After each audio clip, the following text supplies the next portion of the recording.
ఏంటి కావేరి ఇంత సంతోషంగా ఉన్నావు? ఇక నుంచి నాకన్ని మంచి రోజులు రాబోతున్నాయి వదినా. ఎందుకో? ఆయన స్నేహకిచ్చిన మాటకు కట్టుబడి ఉంటానని చెప్పారు. కష్టమైనా విడిగా ఉంటానని చెప్పారు.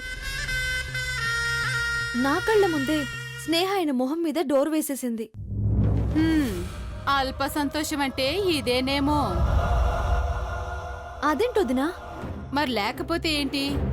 అది తాళి తెంచి మీ ఆయన చేతిలో పెట్టినట్టు పెట్టే బేడా సర్దుకొని శాశ్వతంగా ఇల్లొదిలి వెళ్ళిపోయినట్టు ఇంత సంబరపడిపోతున్నావు? అవి రెండూ జరిగినప్పుడు అది అసలు సంతోషం అంటే. అది ఈ ఇంట్లో ఉండగా, దాని మెళ్ళో ఆ తాళి ఉండగా నీకా సంతోషం రాదు. కానీ వదినా, ఇద్దరు దూరంగా ఉంటామని చెప్పారు కదా. నువ్వు చూస్తున్న దూరం దూరం కాదు. అది దూరాన నీళ్లు లేకపోయినా ఉన్నట్టు భ్రమింపజేసే ఎండమావిలాంటిది. అంటే పచ్చిగా చెప్పాలంటే నీ కళ్ళ ముందు స్నేహ డోర్ వేసింది.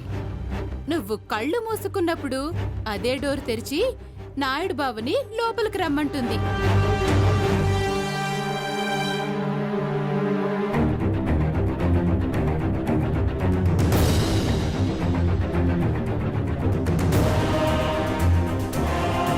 తను నిజంగా అలా చేస్తుందా?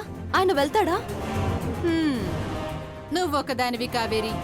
పిల్లి గుడ్డిదైతే ఎలుక ఏమైనా చేస్తుంది. అర్థమైందా? మరి నేనేం చేయాలి వదినా? నిద్రపోకుండా ఎప్పుడూ కళ్ళు తెరుచుకునే ఉండాలి. కంటికి రెప్పలా మీ ఆయన్ని కాపాడుకోవాలి. అన్నింటికీ మించి ఇందాక నేను చెప్పానే, దాని మెళ్ళో తాళి ఇంట్లో దాన్ని లేకుండా చెయ్యాలి. అప్పుడే నీకు శాంతి, నాకు మనశ్శాంతి. ఏమోనమ్మా, మీ అమ్మకి నిన్ను చూసుకుంటానని మాటిచ్చాను కాబట్టి నీకిన్ని మంచి మాటలు చెప్తున్నాను. ఆ తర్వాత నీ ఇష్టం, నాకెందుకులే.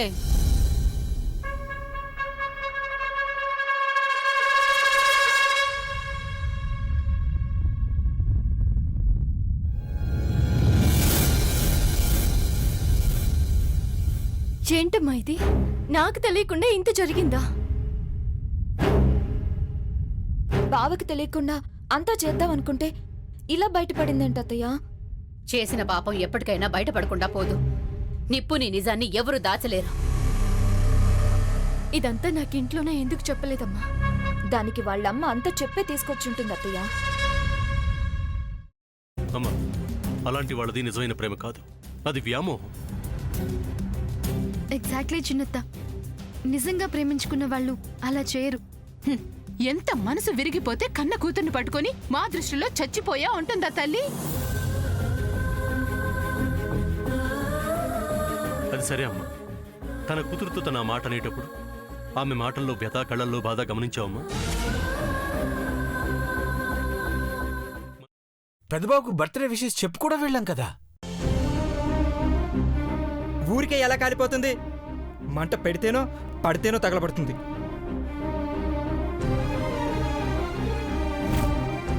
కరెక్ట్ చిన్నబాబు, నీకొచ్చినట్టే నాకు డౌట్ వచ్చింది.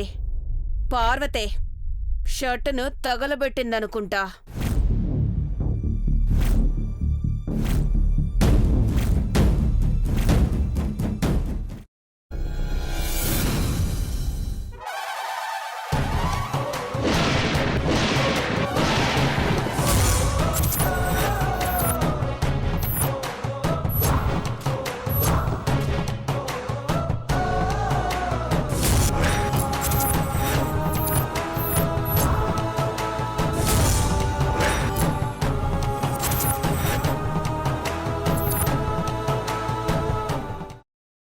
తర్వాత పొట్టు తీసేసి చాప్ చేసి పక్కన పెట్టుకోవాలి. ఒక ప్యాన్లో కొద్దిగా నూనె వేడి చేసి అందులో ఆవాలు, మినప్పప్పు, శనగపప్పు, కరివేపాకు, సన్నగా తరిగి పెట్టుకున్న ఉల్లిపాయలు వేసుకుని 1 నిమిషం పాటు వేయించుకోవాలి. ఆ తర్వాత కాల్చి కట్ చేసి పెట్టుకున్న వంకాయని కూడా అందులో వేసుకుని బాగా మిక్స్ చేసి బౌల్లోకి ట్రాన్స్ఫర్ చేసుకుని అందులో తగినంత చిక్కటి పెరుగు లేదా పల్చటి పెరుగు వేసుకుని మిక్స్ చేసి అన్నంతో కానివ్వండి, చపాతీతో కానివ్వండి సర్వ్ చేసినా చాలా బాగుంటుంది.